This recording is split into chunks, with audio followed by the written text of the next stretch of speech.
Gulf of Mexico oil disaster, and that word disaster is not understated at all. I'm going to begin with what happened to me this week. I had another oil company person to be in touch with me, and what they told me, Jeff, verified all the things that we've said before, but on the other hand, added a few things to it, punctuated it, and I literally came away startled beyond any words that I can possibly express it. Wow. Let me begin by, first of all, going all the way down to where that oil strata is. Mm-hmm. BP went into it at somewhere in the neighborhood of 25 to 30,000 feet. We believe it was closer to 30,000 feet. As my oil friend said to me this week, now this is different than the Mr. X. This is different than the elitist who is 87 years of age. This is another individual who has been in the oil business relatively all of their life. They're now retired. They're very similar to the gentleman who is 87 years of age who made the statement to me a number of months ago. He said, Lindsay, I'm too old to care. Just go ahead and tell the world everything. This gentleman is very similar to that. And he tried to explain it this way. He said, let's first of all begin with the oil strata, down approximately 30,000 feet.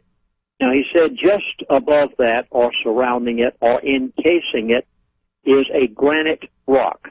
He said that's what holds it in place. Of course, naturally, Jeff, I referred to that as what God put there years ago in order to contain it. He said above that granite rock is sand.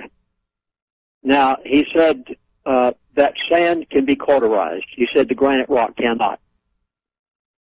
He actually finally gave me the pressure, the wellhead pressure at the top. He knows. When this thing blew, it was just after they had gone through that granite strata. Right. And it literally blew everything at once. It blew every safety valve. It blew the platform. It blew up everything. I mean, it literally took everything with it. BP had made a few mistakes, yes. They did not have the fail-safe valve in place properly. But we finally have the pressure. Now, I had been told by my elitist friend way back numbers of weeks ago when I first appeared on your program, and many others across the country, I was told that the wellhead pressure was between 20 and 70,000 pounds per square inch.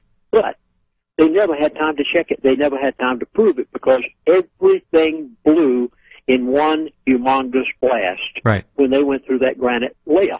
So they had no measuring devices. They finally have gone down there and given a pretty close to precise pounds per square inch as to what they can fairly well determine it is. And they say that it positively is 40,000 pounds per square inch. Now, Jeff, you and I both recognize that that is beyond the scope of any modern-day scientific methods or any well that has ever been hit before on the face of the earth. Even Russia did not hit that when they drilled their first super deep well. But BP was trying to copy Russia, do it in the water, in ocean water, and when they hit it and came up with approximately 40,000 pounds per square inch, everything blew. There's no way they're going to stop it. As you mentioned, as you began the program, the only possible way of doing anything to this is a nuclear device. And this gentleman said to me this week, he said, Chaplain, I don't think there's much possibility of that because he said that granite strata already has had time to fracture. And he said there are some fissures down there. He said to the best that we can surmise, it already has cracks in it. Now, he said if we go down with a nuclear device and cauterize that sand above that granite layer, but he said the danger is we are going to open those fissures further. And, Jeff, would you like to know how long? He said that they have already calculated. Now, BP won't tell you this. The national media wouldn't dare peep this. I wouldn't have known it if this oil man had not come to me. I didn't go to him. He came to me. He said, Chaplain, I've heard what you've been saying. He said, I want to tell you a little bit of the rest of it. He said, Chaplain, if we go down and cauterize that sand, but we fracture that granite more, he said, Chaplain, that oil will flow for. Are you ready? Are you sitting down? I am. Hope you are. I am. Because this is our possibility. He said, we will fracture it further, and it can flow for 30 years, Jeff. Well, that pollutes the world. Yes. That pollutes all the oceans of the world. Yes.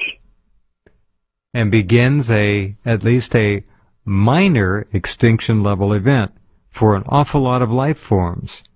And Correct. Don't think that they're not interrelated for 1 second. That's the mistake people make. Well, there's that over there, and there's this over there, and those are in the background there. No, they're all interrelated. When one segment fails, the chain is broken. And if he's right, this could be an extinction level event which could wipe out much life on this planet. Much. Did he talk about the gases coming up at all? Yes, he verified everything that the Environmental Protection Agency had said. He verified all of those gases, and he said that they definitely are coming out of the well. He said this positively is correct, and I think I had given you the list before on that the Environmental Protection Agency had given, which is horrifying to even think about what people are breathing in Florida. And oh, Jeff, I am so glad that you let me be on your show tonight. I know I'm always glad to be on your show, but I am especially appreciative tonight because, Jeff, I am fully convinced with the catastrophic events that are taking place in the world today, and after the President's presentation this morning, yeah, I think we are in such a position right now that short of you talk show hosts getting to the American people en masse, I don't see any hope for America whatsoever. I mean, I really see no method of disseminating this information except what you're doing through your internet and the talk shows and the talk groups that you're able to reach. Jeff, if ever you had a divine appointed, how should I say it, a divine appointed responsibility as a talk show host, it's right now. Your responsibility is the greatest right now it has ever been in your life. I agree, and I've felt that, Lindsay. I concur, and I have been doing everything I can to stay on top of this. And if I might just say one thing, it is now patently obvious to anyone who honestly and objectively analyzes the situation that tens of millions of people are being intentionally allowed to breathe potentially deadly air by this alleged government of ours. The air monitor quality reports are gone. There haven't been any. 1 or 2 cursory notices, and that's it. No universities are being allowed to do this. No municipal air pollution or air quality monitoring stations are issuing results. You folks are not seeing any on my site because there aren't any. This is potentially, de facto, a mass murder unfolding.